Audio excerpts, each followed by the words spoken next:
Okay, so this time we'll discuss financial asset, which is debt securities or investment in debt securities. So basically, debt securities, di ba, we invest on pautang.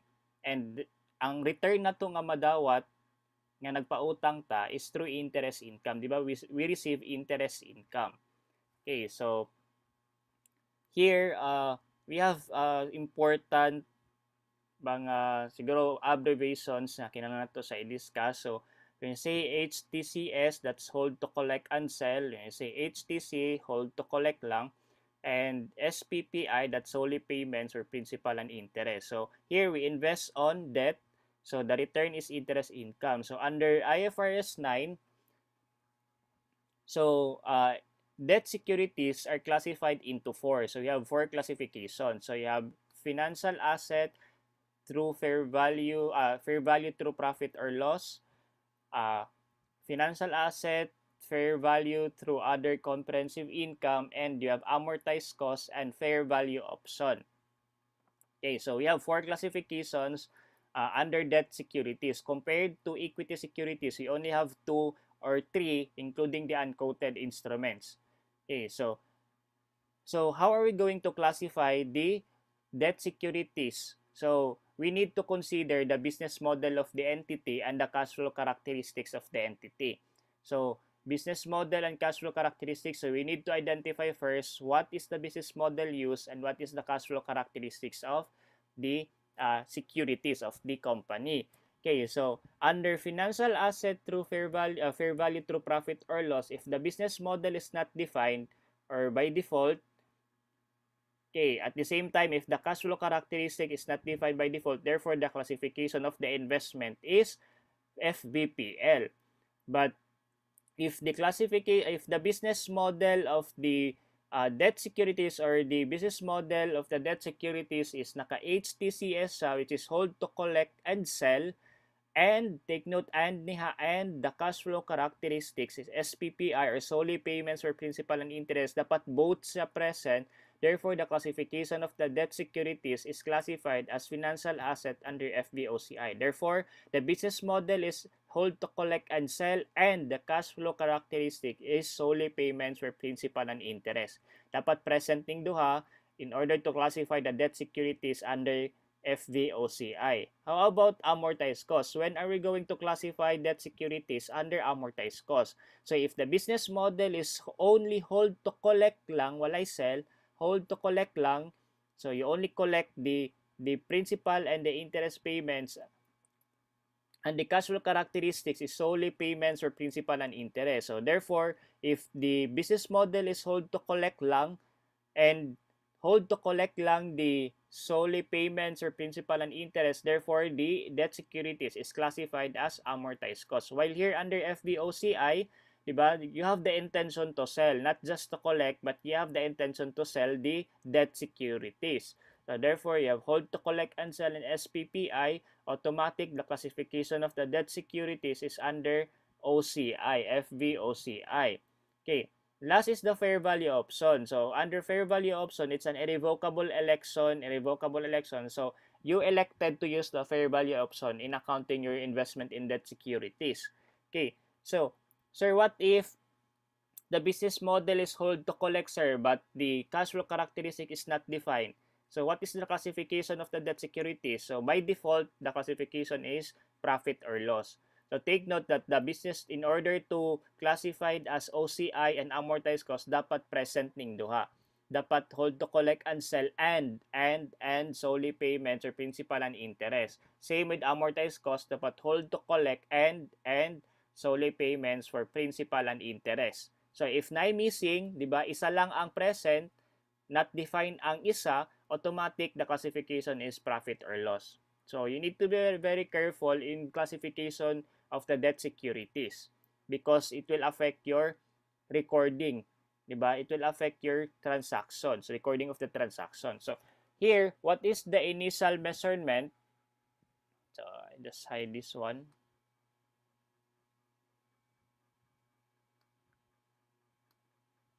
Okay, so what is the initial measurement of a debt securities classified under FVPL?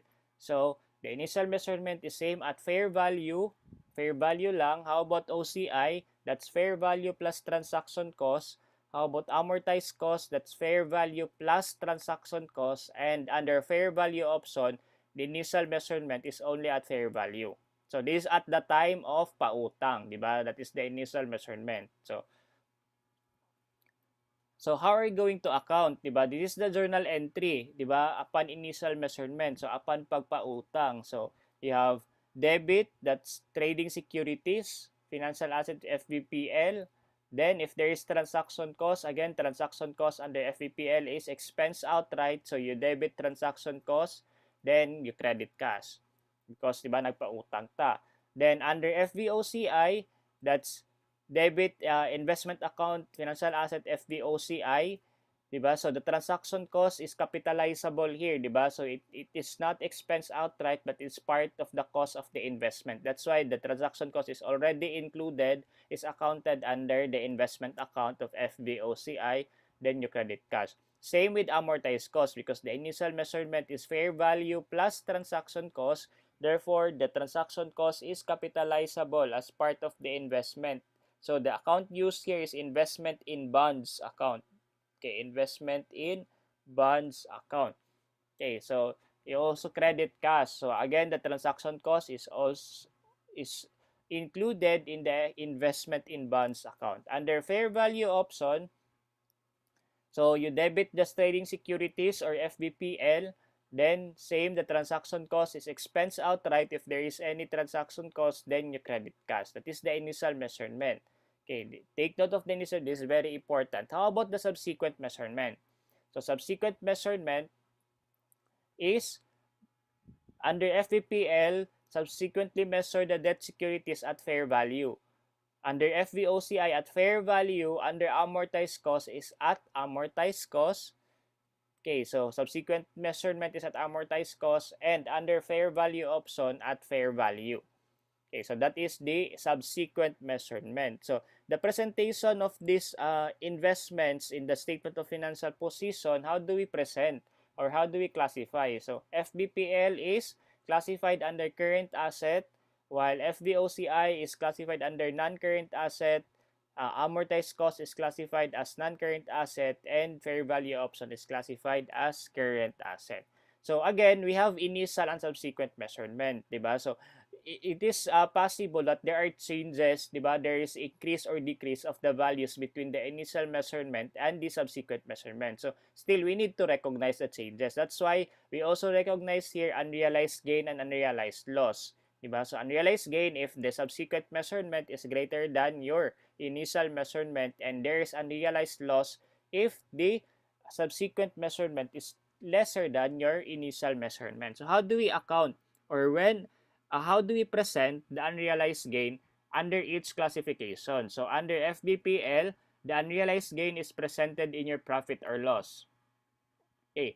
Under FVOCI, okay, so the unrealized gain is presented same under OCI. Diba? Under OCI sa present or under comprehensive income. But under amortized cost, because we only recognize unrealized gain, we only record unrealized gain, unrealized loss if there are changes on fair values. If there are changes on the fair values.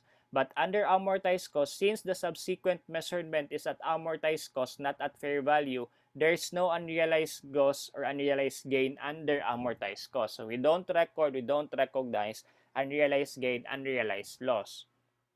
Okay. Under fair value option, so changes on fair value that is recorded under profit or loss. Okay, how do we journalize the entry if there is unrealized gain? So since sobra, the subsequent measurement is greater than your initial measurement, so nakaginansa ka, you need to add the difference, the sobra, to your investment account. So that is FVPL debit, you credit unrealized gain. Okay, under FVOCI, you debit the investment account, then you credit the unrealized gain nga naka-OCI. Okay, this is OCI. So, since under amortized cost, there is no unrealized gain, unrealized loss, so wala po tayo entry. Under fair value option, that's debit, trading securities or financial asset FVPL, credit unrealized gain under profit or loss. Okay. So if there is unrealized loss also, your subsequent measurement is lower than your initial measurement. So we debit unrealized loss under FBPL. That's under FBPL presented in profit or loss. Then we decrease our investment account. So next is you have unrealized under OCI, you have unrealized OCI.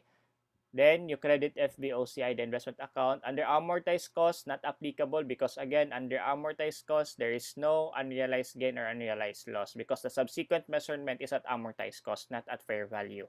Under fair value option, you debit unrealized loss, you credit the investment account.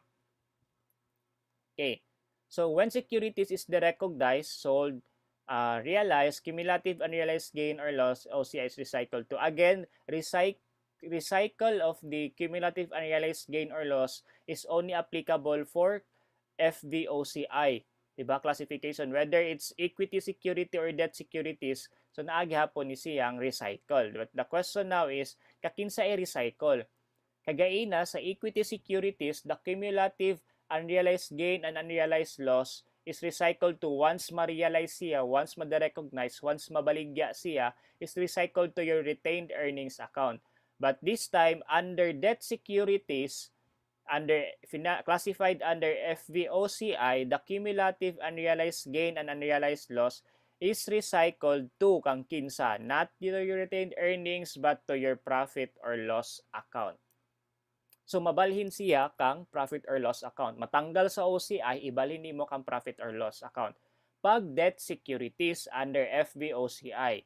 So again, recycle of unrealized gain, unrealized loss cumulative is only applicable for FVOCI classification, either equity securities or debt securities. But the question now is, kanos as kakinsa sa i-recycle? Diba? So, depende. You need to take note of what type of securities, if naka-debt ba or naka-equity securities ba siya. Because if equity securities siya under FVOCI, the cumulative unrealized gain and unrealized loss is recycled to your retained earnings. Recycled to your retained earnings. While if it is a debt securities, the cumulative unrealized gain, unrealized loss is recycled to your profit or loss. So again, when ma-recycle, if ma-recognize, mahalin, ma-realize ang imong shares, imong investment. Okay, so under amortized cost, okay, there's no recycling of the cumulative gain. And in the first place, there is no unrealized gain, unrealized loss under amortized cost. Under fair value option, wala pod because again, it's only applicable for OCI classification. It's either debt or equity securities. Okay, so how do we recognize, how do we journalize the transactions if na-recycle? Okay, so this is how we recycle, di ba? So, katotong gi-recognize gaina nga unrealized loss under OCI, kani, actually, this is unrealized loss sa, unrealized OCI na nun sa. So, unrealized loss,